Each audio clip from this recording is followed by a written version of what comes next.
علیکم ورحمۃ اللہ وبرکاتہ۔ آج کا عنوان ہے حماقت۔ حماقت یہ ایک ایسا لفظ ہے کہ اگر کسی کو اس لفظ سے نوازا جائے تو وہ آگ بگولہ ہو جاتا ہے۔ اگر وہ سامنے والے سے کمزور ہے یا اس کے ماتحت ہے تو صبر کا گھونٹ پی لیتا ہے، لیکن اگر سامنے والا اس سے طاقتور ہے تو اس کی خیر نہیں ہوتی۔ آپ نے بھی لوگوں سے سنا ہوگا کہ یہ حماقت آپ نے کیوں کی۔ جب بھی کوئی کام خراب ہوتا ہے تو اکثر لوگ اس کی غلطی کے لیے اسے ذلیل کرنے کے لیے اس مقدس لفظ یعنی لفظ حماقت کا استعمال کرتے ہیں۔ سینٹ پال جیسے بڑے آدمی کا کہنا ہے کہ میں نے بے شمار حماقتیں اور حد سے زیادہ غلطیاں کی ہیں۔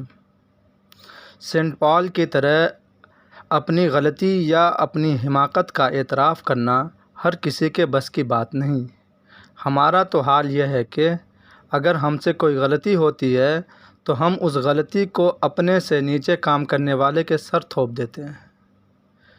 نپولین نے کہا تھا کہ میرے زوال کی ساری ذمہ داری میرے سوا کسی اور پر عائد نہیں ہوتی۔ مجھے جتنی بھی بدقسمتیوں کا سامنا کرنا پڑا ہے اس کا ذمہ دار میں خود ہی ہوں۔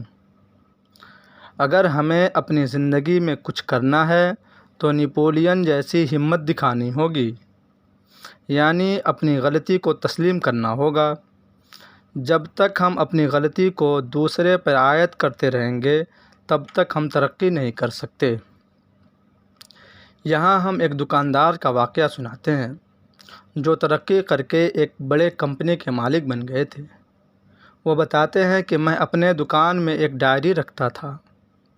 روزانہ اس میں اپنی تجارتی سرگرمیوں کو تحریر کرتا اور ہفتے میں ایک دن ان سرگرمیوں پر غور کرتا کہ مجھ سے کون کون سی غلطی ہوئی، کیا میں اس غلطی سے بچ سکتا تھا، اور اس غلطی کو سدھارنے کی کوشش کرتا۔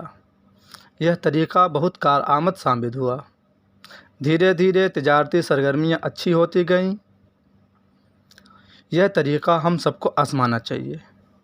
اس طرح کرنے سے ہماری غلطیاں کم ہوتی چلی جائیں گی۔ بنجامن فرینکلن ہر رات اپنی غلطیوں کا جائزہ لیتے تھے۔ انہوں نے اپنی غلطیوں یا کمزوریوں کی ایک فہرست بنائی تھی۔ اس میں سے کچھ کا تذکرہ کرتے ہیں۔ نمبر 1، وقت برباد کرنا۔ نمبر 2، چھوٹی بات پر غمگین ہونا۔ نمبر 3، دوسروں سے بحث کرنا۔ اس کے علاوہ ابراہم لنکن کو کون نہیں جانتا؟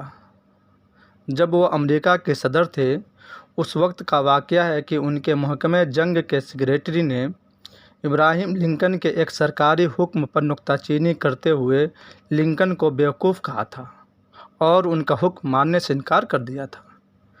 یہ بات جب لنکن کو معلوم ہوئی تو انہوں نے کہا کہ میں خود جا کر اس معاملے کا جائزہ لوں گا۔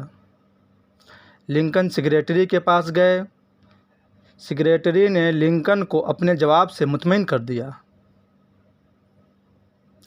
ان کو احساس ہوا کہ وہ غلطی پر تھے اور لنکن نے اپنا حکم منسوخ کر دیا۔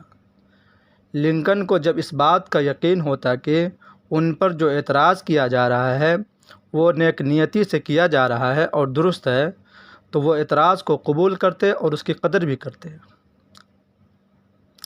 ایسے بہت سے لوگوں کے واقعات ہیں جن میں انہوں نے اپنی غلطی کو تسلیم کیا ہے۔ لیکن ہمارا حال کیا ہے؟ اگر مجھ پر کوئی اعتراض کرنا شروع کرتا ہے تو اس کے اعتراض سنے بغیر ہی اپنے دفاع کے لیے تیار ہو جاتے ہیں۔ یہی حماقت ہمیں آگے بڑھنے نہیں دیتی۔ فرانس کے ایک بڑے مفکر لاروی فوکول کا قول ہے کہ اپنے بارے میں ہماری ذاتی رائے کے مقابلے میں ہمارے مخالفوں کی رائے حقیقت سے زیادہ قریب ہوتی ہے، کیونکہ وہ ہمارے ہر اس چیز کا جائزہ لیتے ہیں جن میں کوئی کمی یا کسر دکھائی دیتی ہے۔ چارلس شواب کہتے ہیں کہ جب تم پر ناجائز تنقید یا نکتہ چینی کی جائے تو اس وقت بس ہنس دو، کیونکہ جو شخص جواب دے اسے جواب دیا جاتا ہے، لیکن جو صرف ہنستے اس سے کچھ نہیں کہا جاتا۔ ہمیں چاہیے کہ اپنی حماقتوں کو لکھیں اور اپنا محاسبہ کریں۔ غلطی اور حماقت آدمی سے ہی سرزد ہوتی ہے۔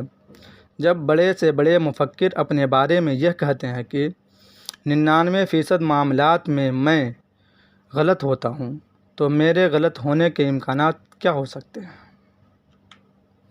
ہماری حماقتوں کی فہرست بہت بڑی ہے۔ ہمیں جو موقع یا وقت ملتا ہے ہم اس کا فائدہ نہیں اٹھاتے، بلکہ اس وقت ہم اپنے آپ کو اور اپنے مقدر کو کوستے ہیں، یا یوں کہیں کہ پوری دنیا کو کوستے ہیں کہ سب نے ہمارے ساتھ بہت ظلم کیا۔ یہ سوچنا ہماری سب سے بڑی حماقت ہوتی ہے۔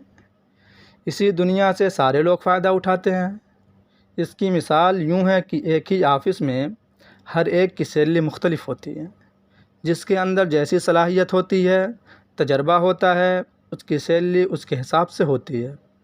اب کوئی یہ کہے کہ کمپنی سیلری بہت کم دیتی ہے تو یہ اس کا قصور ہے یا حماقت ہے، بلکہ اس کو یوں کہنا چاہیے کہ کمپنی مجھے سیلری کم دیتی ہے کیونکہ اس کمپنی میں اور اسی ٹائم میں بہت سے لوگ ایسے ہیں جن کی سیلری بہت زیادہ ہوگی۔